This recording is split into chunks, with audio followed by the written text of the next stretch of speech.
Asalaamu calaykum waraxmatullaahi wabarakaatu. Dhalinyarada waxaa loogu talagalay in la mashquuliyo qaab waxbarasho dheer in la geliyo oo asliyan ku saleysan sida da'da cunuga intuu ka yaryahay qaab loo hayn karo oo aan suuqa iyo shaqada toona usoo gelin.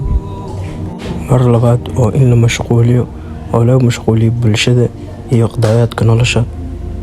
Mathalan Yurub lixdanadii dadka ka horeeyay dhalinyaradu khatar bay ku ahaayeen. Siyaasadkii Yurub waxaa bedeli jiray lixdanadii ka hor dhalinyarada ee jaamacad ku jira.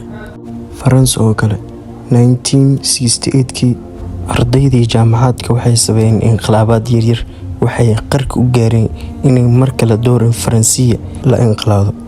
Waxay ahaan jireen shuuciyiintii dhulkii ugu tirada badnaa ee dhalinyaro ka faa'iidaystay iyo jaamacadkii iyo waxay ku hooseeyay. Laakiin dadkaasi sida suuqa siyaasadda looga saaro waxaa loo fakiray in suuq cusub loo sameeyo. waxaa la geliyay sports and music. qofka dhalinyarada waxaa la yiri caalamkan siyaasad ka bax, adigoo caalam kale ayaad leedahay. muxuu yahay caalamkaaga? waa muusigaas, damdamtaas, oo xataa liturjiga hadii la fiiriyo xataa wuxuu ka hadlaa aan la garanayn. waa cabaad lagu daro. iyo kuwa la yiri kubadda eri. kubaddu waa maxay horta? horta qofka bini'aadanka inuu jirkiisa dhisaa waa wax fiican, inuu jirkiisa kala bixiyaa waa wax fiican, laakiin banooniga kuma fiican jir bixis. orod xataa ordayn xataa 5 salaad jamaacada aaso 5 daqiiqo u soconaysa 5 daqiiqo soo laabanaysa markii uu dhowda 5 salaad ku dhufta 10 daqiiqo oo 5 iyo 5 ah 10 daqiiqo waa maalinta 10 daqiiqo hadaa socotid maxaa ku soo har marka? waa may banooniga hadii la dhaho caafimaadka raadina dagaal ka imaan karo, saaxiibada inay isku dhacdiina laga yaabaa dhibaato wadta. kubaddu waxaa laga dhigay ilmaha yaryar dhaxboodboodayo inay qaataan 40 milyan. waxaa laga dhigay in dadkoo dhan isbuuca TV-ga wada hortaagan yihiin oo leeyahay koobkii dunida la ciyaaraya. koobka dunida muxuu yahay? isbuuc kale haddana soo fadhiisanaya koobkii Yurub la ciyaaraya. dadkii oo dhan koobay wada daawanayaan, waayo waa models loo sameeyay inay noocan ay dad ku daydaan.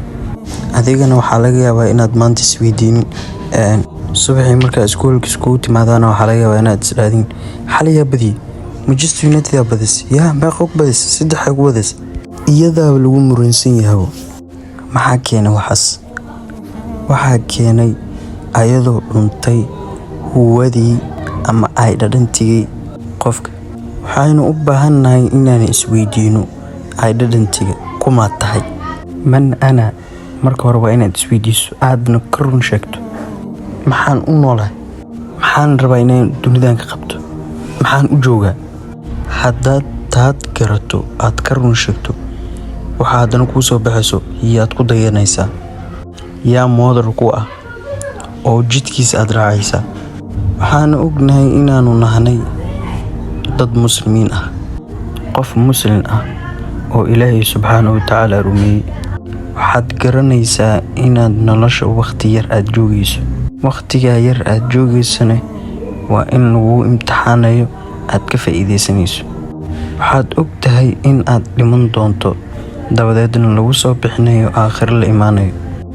waqtiga yar aad joogtay aad qabanaysadna lagu weydiin doono oo lagu xisaabin doono yaa modern ku ah markii. Ilaahay ayaa quraanka noogu tilmaamaya qofka tusaale noo ah. ilaahay intuu ambiyadii kasoo wada waramay ayuu wuxuu leeyahay ulaa'ika alladii hada Allah fabihudaahum muqtadi.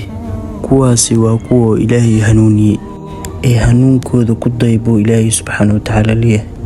yacni usluubkooda, qaabkooda, sidii u fikirayeen, qaabkay u cibaadeysanayeen, qaabkay nolosha u arkayeen, iyaga kaga dayda buu Ilaahay yiri.